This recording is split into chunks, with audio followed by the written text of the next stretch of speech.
Assalamualaikum warahmatullahi wabarakatuh. Sebelumnya, perkenalkan nama saya Layatul Fitri dari kelas 10 IPA 2. Pada kesempatan kali ini, saya akan mempresentasikan materi mengenai model visual struktur molekul isomer senyawa hidrokarbon.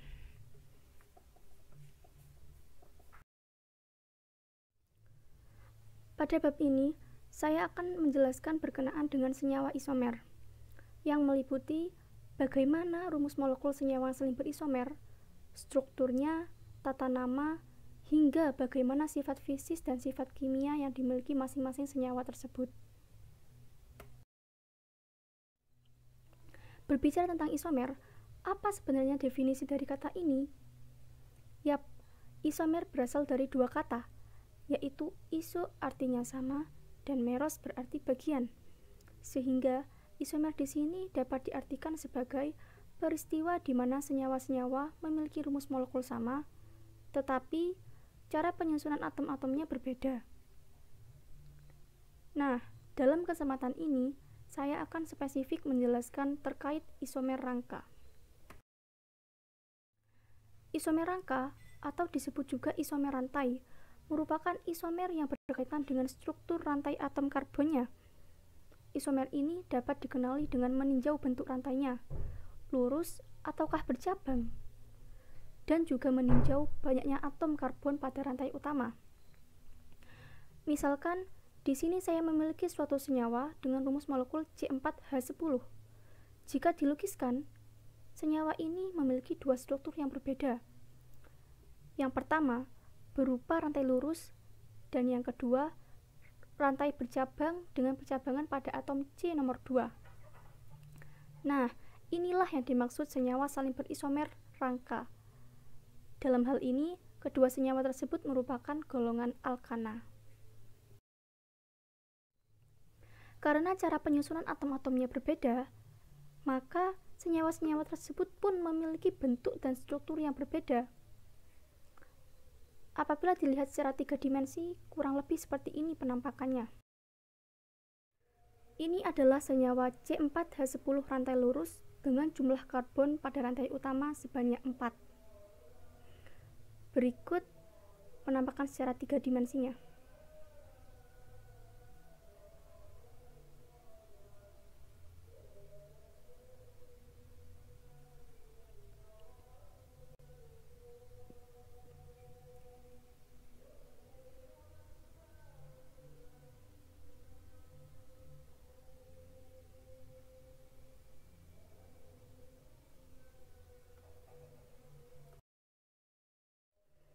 Sementara ini adalah senyawa C4H10 rantai bercabang dengan percabangan pada atom C nomor 2. Senyawa yang ini memiliki jumlah karbon pada rantai utama sebanyak 3. Berikut model visual secara 3 dimensinya.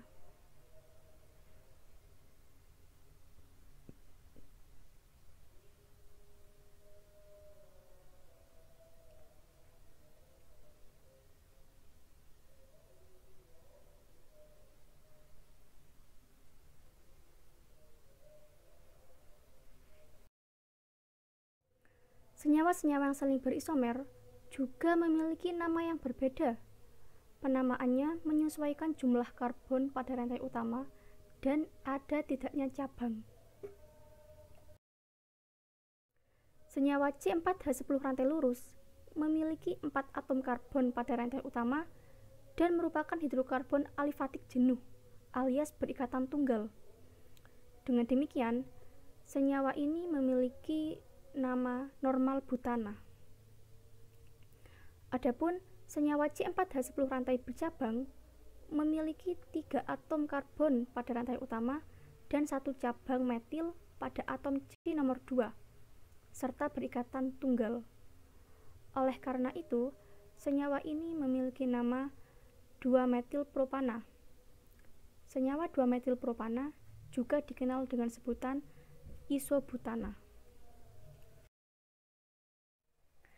Sifat fisis yang dimiliki oleh senyawa yang saling berisomer tidak berbeda jauh, layaknya senyawa normal butana dengan 2-metilpropana ini. Senyawa normal butana berwujud gas pada suhu kamar dan merupakan gas yang tidak berwarna. Pada kelarutannya, normal butana tidak dapat larut dalam air karena senyawa ini merupakan senyawa kovalen nonpolar yang hanya bisa larut dalam pelarut nonpolar lainnya. Titik didihnya yaitu -1 derajat Celcius dan titik leburnya -138 derajat Celcius.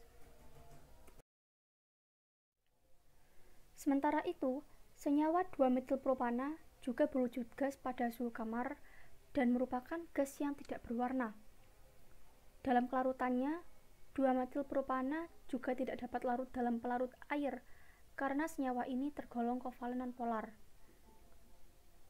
Senyawa 2-metilpropana memiliki titik didih relatif rendah, yakni sebesar -11,7 derajat Celcius dan titik leburnya -159,6 derajat Celcius.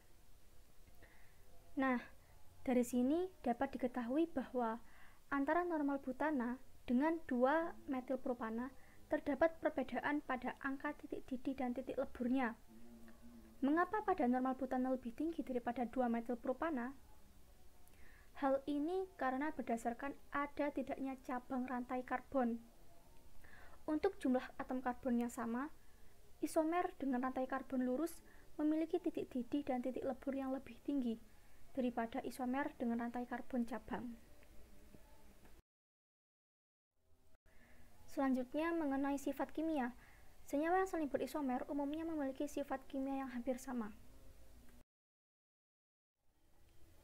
Senyawa normal butana dan 2-metilpropana keduanya sama-sama mudah terbakar. Akan tetapi, pada senyawa 2-metilpropana lebih reaktif daripada normal butana. Mengapa? Hal ini disebabkan adanya cabang rantai karbon pada 2-metilpropana, sehingga senyawa ini lebih reaktif daripada normal butana yang tidak memiliki cabang. Reaksi-reaksi kimia yang terjadi pada senyawa C4H10 sebagai berikut. Yang pertama, yaitu reaksi pembakaran sempurna. Reaksi ini terjadi ketika gas oksigen melimpah. Persamaannya yaitu 2C4H10 ditambah 13O2 menghasilkan 8CO2 plus 10H2O. Kemudian yang kedua, yaitu reaksi pembakaran tidak sempurna. Reaksi ini terjadi tatkala gas oksigen terbatas, sehingga hasil akhirnya berupa gas karbon monoksida, bukan karbon dioksida lagi. Persamaan yang terjadi yaitu 2C4H10 plus 9O2 menghasilkan 8CO plus 10H2O.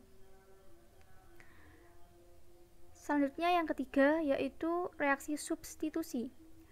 Reaksi substitusi merupakan reaksi pertukaran satu atau lebih atom H digantikan dengan atom lain. Misalkan, C4H10 direaksikan dengan gas klorida akan menghasilkan C4H9Cl plus HCl.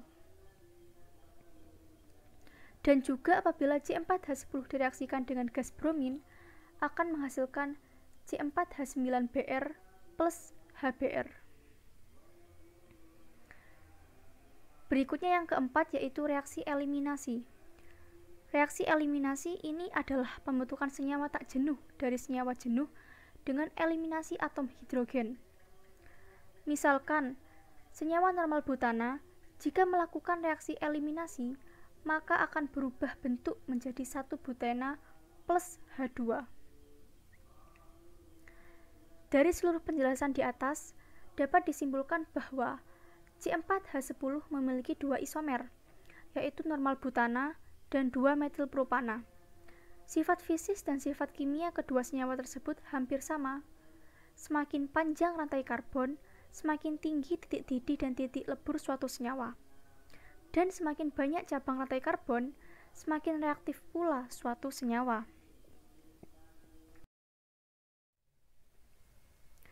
Sekian presentasi dari saya. Mohon maaf apabila terdapat salah pengucapan dalam presentasi ini. Terima kasih. Wassalamualaikum warahmatullahi wabarakatuh.